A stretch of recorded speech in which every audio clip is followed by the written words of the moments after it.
এভাবে শোনো না, বলছি লাঞ্চে আজকে চিংড়ি মাছ করবো নাকি পমফ্রেটও আছে, পমফ্রেট করবো, কোনটা করবো? সর্ষে দিয়ে চিংড়ি ভাপা কিংবা মালাইকারি তো আমরা প্রত্যেকেই খেয়েছি প্রায়, কিন্তু আমি সবাইকে অনুরোধ করব আজকে যে রেসিপিটা চিংড়ি মাছের আমি দেখাবো সেটা একবার অন্তত বাড়িতে বানিয়ে দেখার জন্য। আমি হলপ করে বলতে পারি এই রেসিপিটা তোমাদের সবার খুব ভালো লাগবে। এর জন্য প্রথমেই আমি তেলের মধ্যে মাছগুলোকে হালকা লালচে করে একটু ভেজে নিচ্ছি। দেখো, একটা পিঠ সঙ্গে সঙ্গেই যেই লাল হয়ে গেল আমি কিন্তু পাল্টে অন্য পিঠটা ভেজে নেব। খুব বেশি কড়া করে কিন্তু ভাজতে হবে না। আর দেখতেই পাচ্ছ আমি মাথার দিকের খোসাগুলোকে ভাজার আগে ভালো করে ছাড়িয়ে নিয়েছিলাম, দিয়ে নুন হলুদ মাখিয়ে আধ ঘন্টা রেখে দিয়েছিলাম। মাছগুলো ভাজা হয়ে যাওয়ার পর ওই মাছের তেলের মধ্যে আরও কিছুটা সর্ষের তেল দিয়ে তার মধ্যে একটু গোটা এলাচ আর তেজপাতা ভেজে নিয়ে তারপর আমি পেঁয়াজ, রসুন আর কাঁচা লঙ্কার একটা পেস্ট দিয়ে দিচ্ছি। সেটা দিয়ে ভালো করে কিছুক্ষণ নাড়াচাড়া করে কষিয়ে নেব যতক্ষণ না মশলার কাঁচা গন্ধটা চলে যায়। এরপর আমি এর মধ্যে দেখতেই পাচ্ছ হলুদ গুঁড়ো, বেশ কিছুটা পরিমাণ লঙ্কা গুঁড়ো আর নুন দিয়ে দিয়েছি, দিয়ে ভালো করে সেটাকে মশলার সাথে মিশিয়ে নেব। আমি এখানে কাশ্মীরি রেড চিলি পাউডার দিয়েছি রঙের জন্য। ঝালের জন্য যেহেতু আমি কাঁচা লঙ্কা দিয়েছিলাম তাই আলাদা করে আর শুকনো লঙ্কার গুঁড়ো ব্যবহার করছি না। মশলাটা ভালো করে কষানো হয়ে যাওয়ার পর আমি এর মধ্যে আদা, জিরে, ধনের একটা পেস্ট দিয়ে দিচ্ছি। সেটা দিয়েও ভালো করে কষিয়ে নেব। জিরে ধনেটা আমি সমপরিমাণেই দিয়েছিলাম, কিন্তু বেশ কিছুক্ষণ মশলাগুলোকে কষাতে হবে যতক্ষণ না কাঁচা গন্ধ চলে যায়।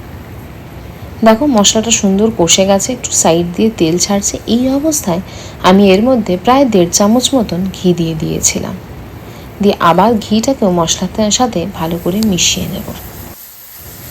ঘি দিয়ে কষানোর সময় মশলাটার থেকে এত সুন্দর গন্ধ ছাড়ে না, কি বলবো, পুরো ঘরটাই গন্ধে মম হতে থাকে। ঘি দিয়ে কষানোর পরে আমি এর মধ্যে বেশ কিছুটা পরিমাণে গুঁড়ো গরম মশলা দিয়ে দিয়েছিলাম। এই গুঁড়ো গরম মশলাটা আমি বাড়িতেই বানাই, তোমরা চাইলে এটার রেসিপি আমি একদিনকে ডিটেলসে বলে দেব। তোমরা চাইলে প্যাকেটের গরম মশলাও দিতে পারো। এদিকে দেখো, চিংড়ি মাছগুলোকে সবকটাকে একটা বাটিতে আমি তুলে রেখেছিলাম। কি সুন্দর লাগছে না ভাজা চিংড়ি মাছগুলো দেখতে।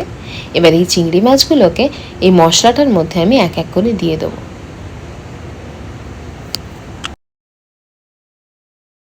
চিংড়ি মাছগুলো দিয়ে কিছুক্ষণ লো ফ্লেমে সেদ্ধ হওয়ার জন্য রেখে দেবো ঢাকা দিয়ে। তাতে একটু চিংড়ির মধ্যে এই মশলার রসটাও ঢুকে যাবে, খেতে ভালো লাগবে আরও বেশি। এই রান্নাটার বিশেষত্বই হচ্ছে নারকেলের দুধ ছাড়াই এটা একদম মালাইকারির মতন একটা সুন্দর টেস্ট আসে।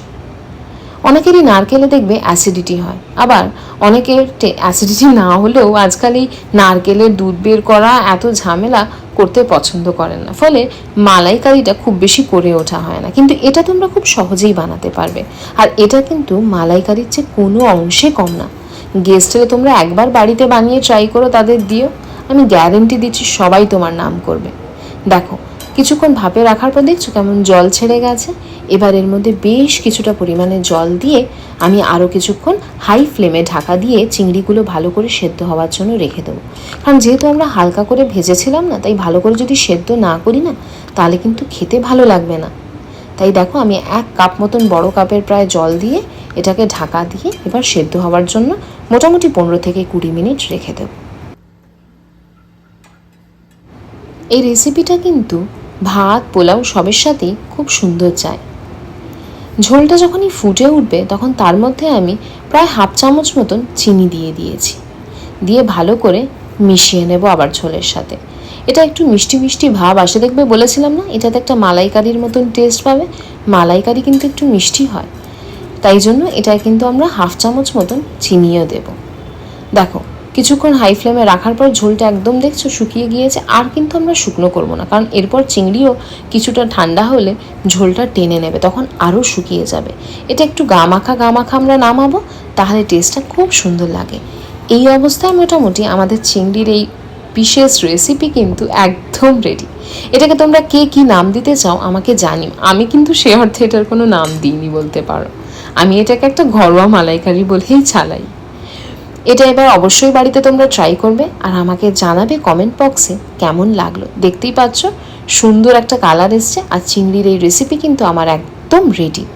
এরকম আরও রেসিপি পেতে হলে লাইক, শেয়ার, সাবস্ক্রাইব করো দিয়াশাস গ্যালারি। সাথে থেকো, পাশে